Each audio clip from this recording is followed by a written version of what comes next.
देश की समस्याएं हैं तो उसका समाधान तुम ही ढूंढोगे ना। अब देखो मेरे बच्चे तो बहुत सुरक्षित हैं क्योंकि वो है नहीं, यथार्थ में नहीं है, लेकिन वो हैं। जैसे तुम जब मंदिर जाते हो पूजा करने तो किसकी पूजा करते हो? पत्थर की? परमात्मा की। तुम मान रहे हो ना कि परमात्मा है, तभी तुम डेली थाल सजा के जा रहे हो मंदिर, तभी तुम कहीं भी जा रहे हो ईश्वर मान करके, आत्मा मान करके। कुछ तो मान रहे हो ना तुम, नहीं मानते क्या? नहीं मानते तब तो इस देश का आज स्थिति चाइना से भी बेहतर होता। चाइना में जो सबसे पहले, जब आप देखोगे वहाँ पे कम्युनिस्ट एरा आई तो उन्होंने सबसे पहले ये जो बकवास के धार्मिक जो कुतर्क थे उसको ख़त्म किया, उस तरह की बकवास करने वाले लोगों को उन्होंने ख़त्म किया। तब जाकर के चाइना एक रैशनल माइंड और एक मिडिल इनकम ग्रुप में आया। फिर उसके बाद उन्होंने अपने युवाओं को ट्रेन किया, वैज्ञानिक उन्नति की, इंफ्रास्ट्रक्चर डेवलपमेंट किया, जॉब अपॉर्चुनिटीज वहाँ पे क्रिएट हुए। तो उन्होंने एक एरा देखा, एक एज देखा उन्होंने, जिस एज में प्रॉस्पेरिटी आई, और उसके कारण उन्होंने ये बात को समझा, वहाँ के युवाओं ने समझा कि it's not a good, why we are bringing the children in the world. और एक नया मूवमेंट है वहाँ। आपके देश में ऐसा कुछ तो हुआ नहीं।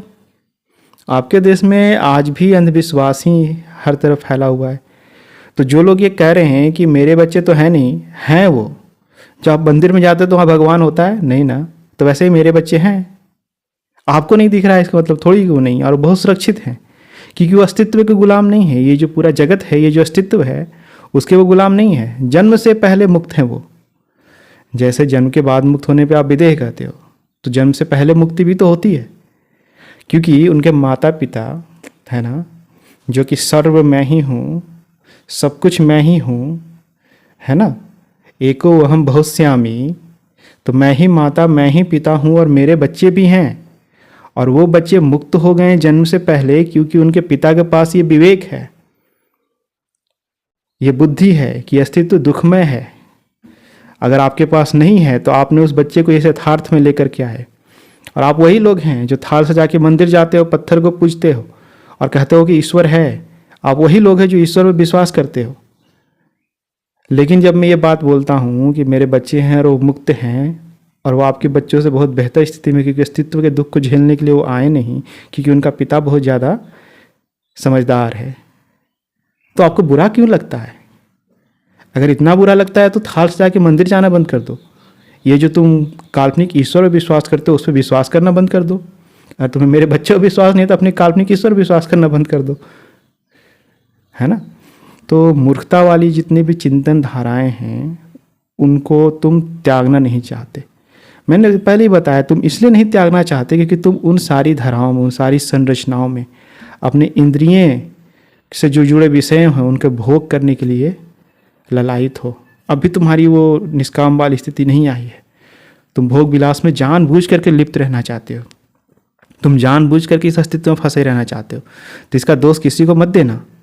हाँ, जिन्हें पढ़ने का अवसर नहीं दिया गया, संसाधन रखने का अवसर नहीं किया गया, जैसे हिंदू धर्म में जो सबसे जलील ग्रंथ है मनुस्मृति, उस पर जो समाज संरचना चली, उसके कारण जिन लोगों को, जिन स्त्रियों को, जिन पुरुषों को, जिन लोगों को, शूद्रों को, अछूतों को, और बहुत सारे जो कैटेगराइजेशन उन्होंने कर लिया, अंधविश्वास पूरे जो फैला दिए, उन लोगों को अवसर नहीं मिला तो उनके बारे में समझ में आता है। लेकिन जिन्हें अवसर मिला पढ़ने लिखने का, वो भी इस अस्तित्व में अगर कैद हैं तो जाहिल के भी जाहिल हैं। मतलब जैसे होता है ना कि आपके माता पिता का डीएनए आता है, वैसे जाहिलियत का डीएनए इनमें चल रहा है संरचना में, कि अस्तित्व को अब तक नहीं समझ पा रहे और प्रजनन दर प्रजनन पे प्रजनन किए जा रहे हैं। जो इलिटरेट है उनके तो समझ में आती है, जो लिटरेट है वो भी अब तक बच्चे उत्पन्न कर रहे हैं, उनमें भी एक बुद्धि नहीं आई।